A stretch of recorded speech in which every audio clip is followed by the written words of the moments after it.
So let me quickly introduce our next speaker, Anastasia Leng. She's the co-founder of Hatch. And like our last speaker, there's a big customization aspect to this story, which I'll let Anastasia cover. But interesting to see how prominent customization is among our speakers. Anastasia came out of Google, where she worked on a number of different products. She worked on Google Voice, she worked on Chrome, and on Google Wallet. And she didn't just do it here in the US, but she also worked across Europe and the Middle East for Google. I'll give you a quick funny story from Anastasia. I don't know if this funny is the right word. She was getting ready for, the company was getting ready for a major product release. And right before it was scheduled to go, their landlord literally went bankrupt. So they sort of were given 4 days notice to clear out. And as you can imagine how disruptive that would be. I think luckily they recovered sufficiently that Anastasia is now with us here as a retail rule breaker. So let's give Anastasia a round of applause and hear what she has to say.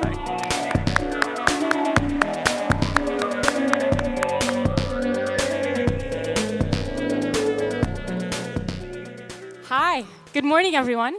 My name is Anastasia Leng, and just over a year ago, I made a decision that many people consider to be incredibly foolish.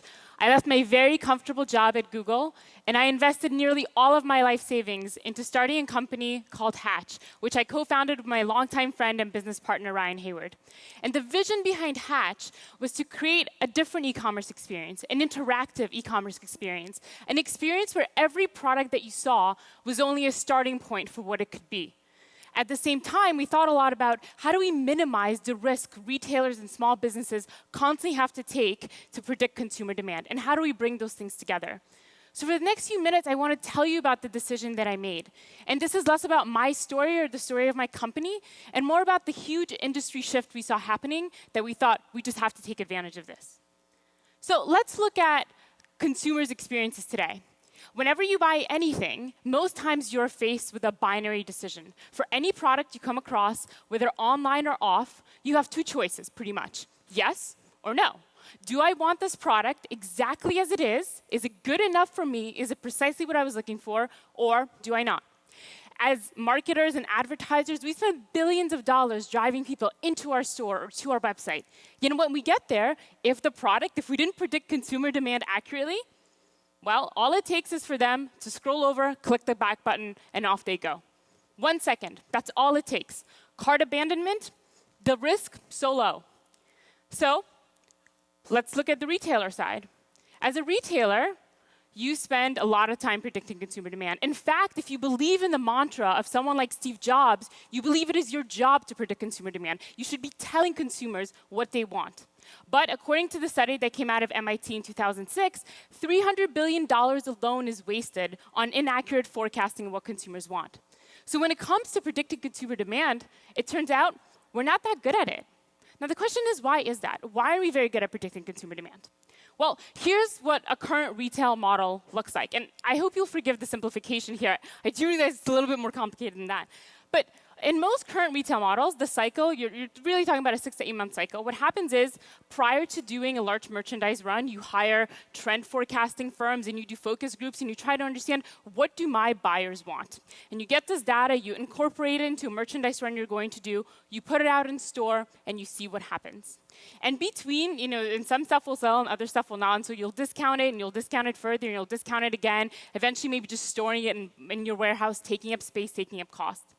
And between these two stages, when it comes time to the next cycle, the best you're really doing is inferring some feedback about why certain things worked and why they didn't. Now, if you're a large retailer, maybe you've gotten really good at big data analytics. You've gotten really good at understanding what do your customers want and why.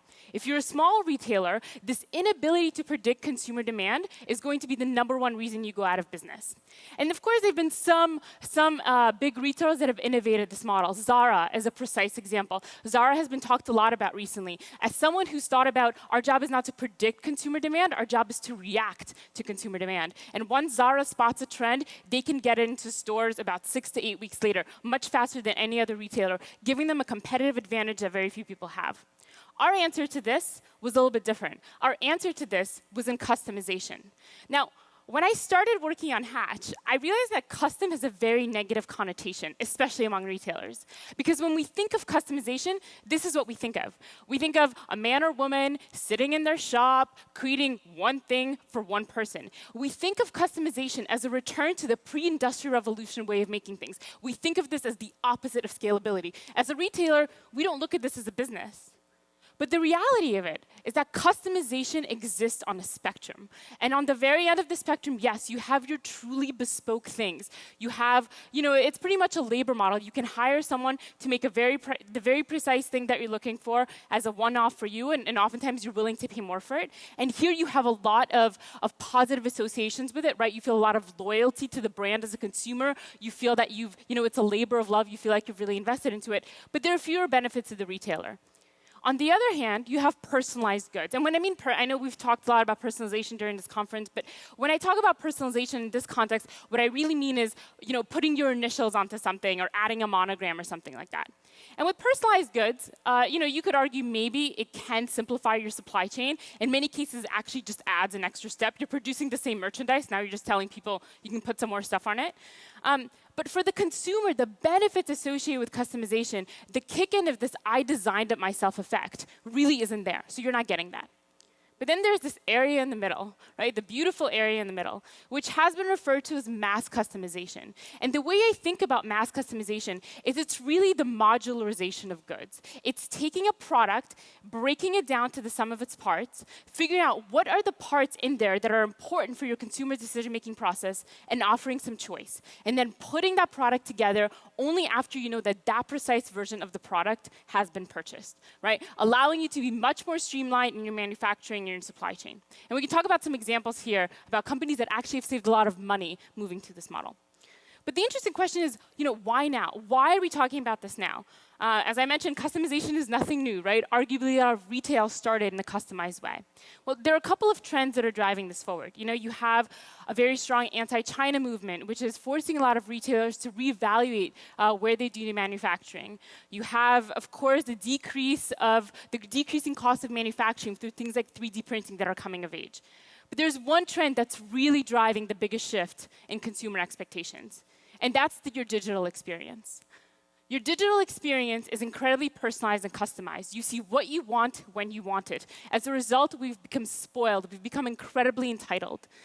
I still have an Android. I'm very loyal to Google. But for most of you who have an iPhone, this is what your home screen will look like. And of the things on this home screen, over 50% give you a personalized experience. Again, you're seeing the information that these companies have figured out exactly what you want to see. They've realized the cost of you dropping off is incredibly low. But I know looking at this, you can say, well, it's different. It's digital. That's now going to translate to your analog behavior. Having this experience in one form will not translate to another medium. But the truth is, it already has, right? I'm not talking about this as some innovation that might happen. This is already happening. So let's look at a Starbucks cup. I think probably everyone in this room has held a cup of Starbucks at one point or another. And we talk a lot about why Starbucks has been so successful, right? Maybe it's because they know your name. Maybe it's because they say good morning and they're friendly. One of the reasons that we don't talk about very much is the fact that Starbucks was one of the first coffee retailers to give you your coffee exactly the way you wanted it. You wanted soy milk, non-fat, fat-free, whatever it is, they would give it to you. You wanted caramel sprinkles or a rare kind of white sugar, they would put it on top. And your friendly barista would smile at you and entertain the wildest of your requests. And so when you went to another coffee shop that just said to you, decaf or not, milk or sugar, you were disappointed because you knew there was someone else who would give it to you exactly the way you wanted it. And Starbucks is not the only one. Over the past 5 years, all of these retailers have launched customization parts to their business. And these are just the ones I could fit on the slide. There are a lot more. But what you really see here is very much a spanning of companies across very different verticals and very different price points. You have Burberry, who's launched Burberry Bespoke, very much a luxury brand. You have Mars Candy that does the personalized M&Ms. You see a big trend for this in automotive, BMW, Porsche. Lots of car companies have recently moved to a made-to-order model instead of a built-to-stock model. And the question is why? What have they all realized in the past 5 years that have made them reevaluate the kinds of services and products they're providing to the consumers and how they're doing it? Well, prior to the huge shift in digital, we really believe that the impact, the consumer benefit of customization really happened when you were buying a bespoke product, right? It only happened when you were getting something made individually just for you. We thought the curve would go like this. The more customized the product, the higher the consumer benefit. But research over and over again has demonstrated that that's not the case. There's a great team at MIT called the Smart Customization Group. They studied precisely this. And the way I think about this is, most people are lazy, right? We want to give the impression of having done work. We don't actually want to do work. We want to signal that we've done work. It's like buying someone a birthday present, right? You don't want to spend a lot of money. You just want the other person to think you spent a lot of money. Customization works in the same way. But you don't want to do all this effort. You just want to get the benefit from having, making other people feel you've done all this effort. And so the curve looks very different. You actually get a lot of the benefits associated with having a bespoke product and offering a bespoke product if you play in the mass customization space. Now, right now, if you look at the consumer share of wallet, the bulk of it is going to mass-produced goods. And I don't think that will go away. I'm not saying mass-produced is going to go away. That's not the point. However, I believe this will shift significantly towards an area where more and more products can be mass-customized. Certain functional products, you'll never want to customize. You get no identity benefit from, customizing your socks or something that means nothing to you. But for things that are really about your identity, that are about standing out, that are about being different from all the other people around you, that are about not buying the same thing millions of other people buy, customization produces a great alternative. And time again, we see it. For example, research done in 2013 found that of the customers they surveyed, 75% had reported looking for a customized good. As we have more and more access to more and more products around the world, what we actually want is something unique, right? Paradox of choice is a problem that many people have talked about. And giving consumers the ability to say, I know what I want, I actually want to be involved in building it, creates value for them and creates value for the retailer. One of the things that retailers have realized is that consumers are willing to pay double to have a product that they feel they have the say in making. Again, this is the perception of design. They're not creating something from scratch. They're using configuration tools to build something that they feel is more applicable, more relevant to them. Now, we've been talking about this in the abstract. So I want to tell you about a few case studies, a couple of retailers who've really learned a lot from doing this and are therefore pushing the whole industry forward. So one of them is Nike ID. I think most people are probably very familiar with Nike ID. This is Nike's customization shoe line. As you can see, this is a configurator tool at its finest. What Nike ID allows you to do is to take your shoe and choose a color for various parts of it. And what they originally launched this in 1999. They relaunched it again about, I think, in 2008. And in 2010, they announced that Nike ID had hit $100 million in revenue. It was driving nearly half of their online sales. But the more interesting part than the revenue is the fact that it allowed Nike to get close to the holy grail of any business, which I think about as word of mouth. Actually, what they found was that people were sharing their designs with their friends. They were actively going out of their way to tell people about their shoe. Why? Because they didn't just buy it. At least they didn't feel like they just bought it. They felt like it was their shoe. It was a reflection of their individuality. Psychological ownership kicked in. Attachment and value was much higher for this shoe. I actually had a chance to meet with the team that built this configuration tool for Nike. One of the things that they told me, which is fascinating, is that when they looked at what was driving traffic to Nike AD, they found that the bulk of the traffic actually came from people sharing their designs. So this really started to spread through word of mouth. And these configuration tools, when you do an ad, there was a study that aggregated all the sites that had configuration tools, and they found that they increased conversion rates by about 15 to 45%. Again, you're no longer giving a consumer a binary decision, right? You're giving them an opportunity to play in that area of gray in between. And they can double basket size. So let's look at another example. Slightly bigger, slightly higher price point, BMW. This is BMW's configuration tool. You can change the leather, you can change the color of the car, you can play around with a couple more things. And BMW has since moved their entire production to a made-to-order model, and many car manufacturers have followed suit. MIT did a study looking at how much the automotive industry saved by moving to this model. And what they found was that these retailers saved an average of $3,500 per car in moving to this model because they significantly reduced wastage and storage of parts that no one wanted. Now, BMW had another problem, which was very interesting. They found that sometimes people wanted to drive their car off the lot, right? Sometimes we just want to buy, and we want that thing then and there. We don't want to wait for it. And so they thought about how do we fight this instant gratification effect that's very prevalent among retail. And what they realized is, we can't, but we can change the conversation. And so they did. And the conversation was less about, yes, you can't drive your car off the lot right now, but that's because it's being made just for you. That's because this exact combination of factors didn't exist before you got involved. This is really something just for you. And what they did is, quite smartly, they invested in putting some cameras onto their factory floor. So when your car was going through the process of being assembled, they would take some photos, put it together into a video, and send it to you. And 50% of people who received a video of their car being made went along to share it with their friends. Right now, again, I struggle to think of any marketing campaign that has a 50% share rate. But again, here, you're really challenging traditional assumptions of what it means to buy versus what it means to make.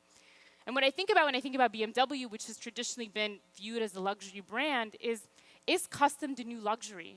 And what I mean by luxury is not so much, that it has a higher price point or anything like that, but it's custom the way that we get our identity across in a way that luxury brands no longer can. Burberry launched Burberry Bespoke, as I mentioned, a couple years ago. The recent financial statement said that Burberry Bespoke only drove about 9% of their revenue, so still small relative to the overall revenue Burberry's driving. But that said, it was by a very large share, the largest contributor to brand loyalty and repeat purchase, right? So you're seeing that activate a very different part of consumer and buyer behavior. Which brings us to what we're doing. So as I mentioned, I run a company called Hatch, and we really started to play in this modularization space. Although that's not where we started. Where we started was really believing in the power of customization, really believing that it was only a matter of time before this digital trend became analog. And actually, when we started, we got 50 small businesses on board. We brought their products on the site. We kind of thought about, we listed them, and we said that those retailers were open to customize their products. And we saw what happened. And within the first few weeks, we quickly saw that 90% of our buyers were coming in and saying, hey, I like this thing that you made. Can you change the color? I love that necklace, but make it gold instead of silver. Change the material, change the wood. They weren't creating one-off bespoke things. They were just remixing the product. They were putting their own creative spin on a creation. So through that, this is the way the site looks now. We moved towards a much more modular approach. Given that you guys are in New York, I thought I'd show you a hipster example, so wooden bow tie. And when you click on any of the hotspots, every product comes with hotspots that the maker or the retailer can elect. When you click on the hotspot, it expands, and you can see various options visually for what that part of the product could look like. Now, the interesting thing here is, again, we're a very new company. We've only been around for just over a year. We have not had time yet to build a visualization technology. We cannot show you the way the parameters you're selecting will make the product look, although it is something we're increasingly focusing on. That said, at the end of every purchase, we email our buyers and we ask them, how would you describe this experience to your friend? And the vast majority use the word make and design versus using the word buy. They do not feel like they bought. They feel like they were actively involved and they got something that was unique to them. Another stat that I love, when we started fundraising, we fundraised a couple months ago, we had a lot of pressure from our investors to verticalize. They said, pick a vertical, apparel, jewelry, weddings, whatever. Pick a vertical and stick with it. And I strongly pushed back on that.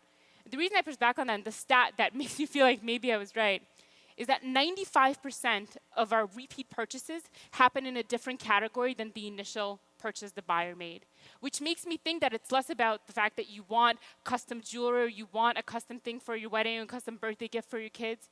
Once you go through this process, you like the way you feel after the process. The object has greater value. You feel like you got what you wanted. You didn't settle. So I want to talk to you about one of my favorite psychology experiments. I was a psychology major at university, so I love psych experiments, which to me really illustrates this point very well. So a couple of people go into a lab, and they're told by the researcher to build some IKEA furniture. Right now, I'm sure a lot of you have built IKEA furniture. It is modularization at its finest. You don't even have a choice. You just follow instructions. So people are told to build IKEA furniture, and the researcher comes in at the end and says, I'm really sorry. There's been a mix-up. We accidentally promised your bookshelf or cupboard or whatnot to someone else. And people get visibly upset, right? So he says, look, I brought another one just like that, just for you. And it's IKEA, right? I mean, it's exactly the same thing. And people still get upset. And so they say, well, okay, how much would you be willing to pay to take home the bookshelf you just built? And people offer to pay twice as much for an IKEA furniture, which they toiled over, than taking another one off the shelf. Because now it's a labor of love. Now this thing has value. And in psychology, it's very interesting. The price you're willing to pay to give something up that starts to feel like yours is very different than the price you're willing to pay to gain something. So I want to leave you with this. Many of you guys recognize this. This is a very seminal ad from Apple, the 1984 ad. And the reason I want to leave you with this is because Apple arguably gave rise to the personal computer, which gave rise to the smartphone, which in turn reset a lot of consumer expectations about what we want and what we should expect to get from a retail experience. And I believe that ignoring this trend, ignoring the fact that customization is happening, will be akin to ignoring the web when it first came about in the 90s, saying, I don't need a website if I have a brick and mortar location. To me, this is not, embracing customization is not about being an innovator. It is about not getting left behind in a trend that's starting to dominate the way that people want to shop and what they expect to get out of the retail experience. Thank you.